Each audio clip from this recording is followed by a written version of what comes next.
بيقولوا إن أصعب مسافة في العالم مش هي المسافة بين بلدين ولا حتى بين كوكبين.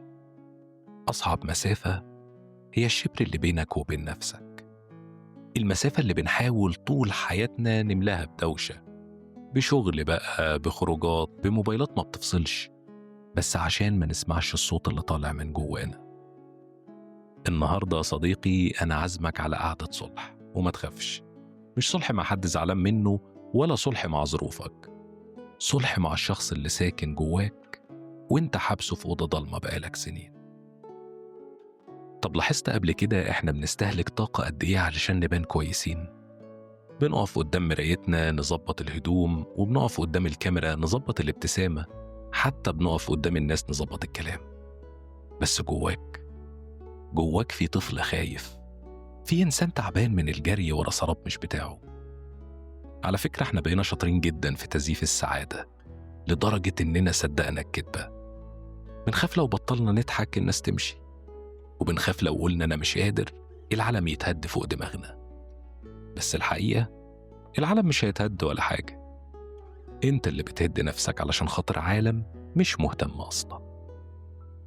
عارف اللحظة اللي النور بيطفي فيها والموبايل بيفصل شحن والبيت كله بيسكت؟ دي اللحظة الحقيقية، اللحظة الحقيقية اللي الحقيقة بتبدأ تظهر فيها. بيبدأ عقلك يفتح الدفاتر القديمة، ليه سكت لما كان لازم أتكلم؟ وليه وافقت على حاجة أنا مش عايزها؟ طب وليه عايش حياة بتشبه حياة جاري وصاحبي بس مش بتشبهني أنا؟ الرسالة اللي عايزك تستوعبها النهاردة هي إن الفراغ اللي انت خايف منه ده هو المكان الوحيد اللي ممكن تلاقي فيه نفسك. الهروب المستمر من المواجهة بيخليك غريب عن روحك، انت بقيت ضيف في حياتك مش صاحب البيت. الناس دايما كانت بتخوفنا من الفشل، بس ما حدش حذرنا من النجاح المزيف، انك تنجح في طريق انت مش بتحبه وتوصل لقمة جبل مش جبلك.